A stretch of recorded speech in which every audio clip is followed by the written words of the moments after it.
एक बाबा हैं जो दावा ये कर रहे हैं कि सार्वजनिक तौर पर कथा वही कह सकता है जो जाति से ब्राह्मण होगा।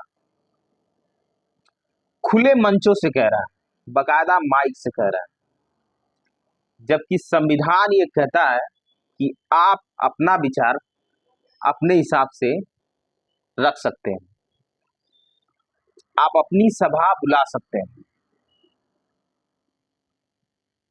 तो एक बात हमको ये नहीं समझ में आती कि जो एससी समाज है और ओबीसी समाज है, बुलाता है जो ब्राह्मण जाति को कथा कहने के लिए, वो अपने से सवाल नहीं कर सकता कि क्या हम लोग कथा नहीं कह सकते, या कम से कम अगर हम दूसरे में जाकर नहीं कह सकते तो अपने में तो कह ही सकते हैं। तो अपने में क्यों नहीं कथा कह सकते? तो अब तय जो है एससी समाज को करना है या ओबीसी समाज को करना है या बहुजन समाज को करना है कि कथा हमें किससे सुनवानी है। क्या कथा जरूरी है कि एक ही जाति करे, ब्राह्मण जाति? ओबीसी नहीं कह सकता, एससी नहीं कह सकता?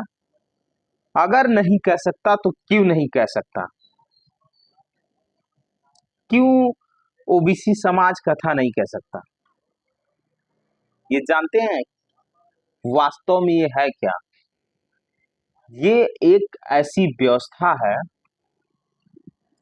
जिसको आपको समझना पड़ेगा बकायदा। होता क्या है एससी और ओबीसी समाज में कि अगर कोई जनरल व्यक्ति का है, अगर वहां एससी समाज रह रहा है या ओबीसी समाज पूरा रह रहा है, एक घर अगर जनरल है तो उसका लोग मान सम्मान करते हैं, आदर करते हैं, उसका विरोध नहीं करते, किसी तरीके से आदर करते हैं, मान सम्मान करते हैं। इसीलिए वो एक व्यक्ति जनरल का होता है, होते हुए भी वो रह लेता है बड़े आराम से अपने यहाँ, इन सारे लोगों के बीच में वो अकेला रह लेता है। लेकिन अगर यही ज्यादातर जनरल लोग हैं और एक घर या दो घर एससी या ओबीसी है, तो ये लोग करते क्या है? उसका विरोध करते हैं, उसको प्रताड़ित करते हैं, उसको इस कदर लेके जाते हैं कि उसको घोड़ी से चढ़ने से रोक देते हैं, उसकी बारात नहीं जाने देते हैं, उसको डीजे नहीं बजाने देते हैं। मतलब हर वो काम करते हैं जिससे उनको दिक्कत होती है। समस्या यही है कि आप उनका एक व्यक्ति एक्सेप्ट कर लेते हैं, आपको कोई दिक्कत नहीं होती, लेकिन जहां वो संख्या जनसंख्या में ज्यादा है, वहां अगर एक घर एससी का हो या ओबीसी का हो, उसका जीना दुश्वार कर देते हैं। ये रियलिटी है। आप इस बात को एक्सेप्ट करें ना करें, इससे कोई फर्क नहीं पड़ता, लेकिन ये रियल है और यही होता है भारत में। अभी जो यादव समाज के थे, कथा उन्होंने कही या कहने गए थे ब्राह्मण जाति में, तो वहां बहुसंख्यक मतलब ज्यादा संख्या में ब्राह्मण थे।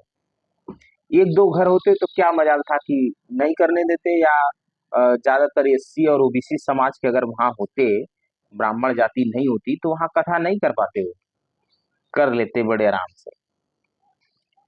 क्योंकि वहां अब जिस गांव में वो गए थे, उस गांव में ब्राह्मणों की जनसंख्या ज्यादा है। इस लिहाज से जब जहां ये लोग ज्यादा होते हैं, उनका सीधा एक सिस्टम होता है कि भैया जो है वो हम ही, वो एससी और ओबीसी को एक्सेप्ट ही नहीं करते। और इस तरीके के माइंडसेट से ये लोग चलते हैं। अब ये कितना सही है, ये तो तय आप लोगों को करना है कि जो ब्राह्मण जाति से कथावाचक होते हैं, वो किसके यहाँ कथा करने आते हैं।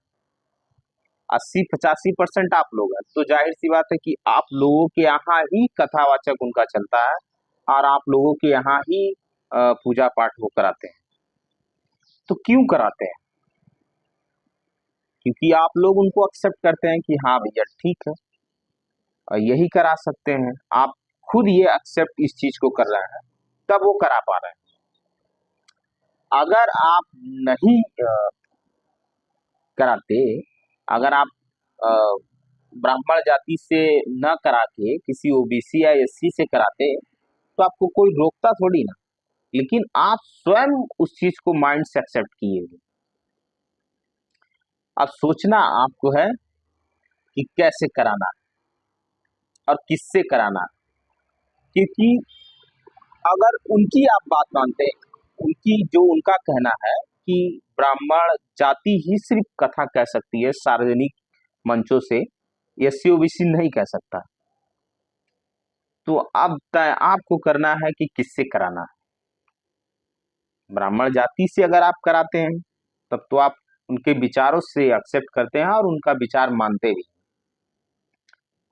अगर आप स्वयं करते हैं एससी या ओबीसी से कराते हैं, तब आप उनके विचारों के खिलाफ होंगे।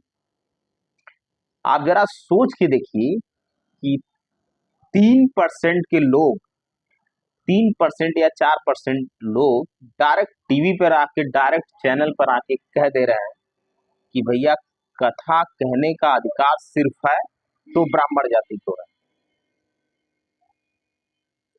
और आप लोग एससी और ओबीसी इस बात का सलूशन नहीं निकाल पा रहा है, तो आप लोग समझ लीजिए कि आप लोग कहाँ हैं। समझना आपको है।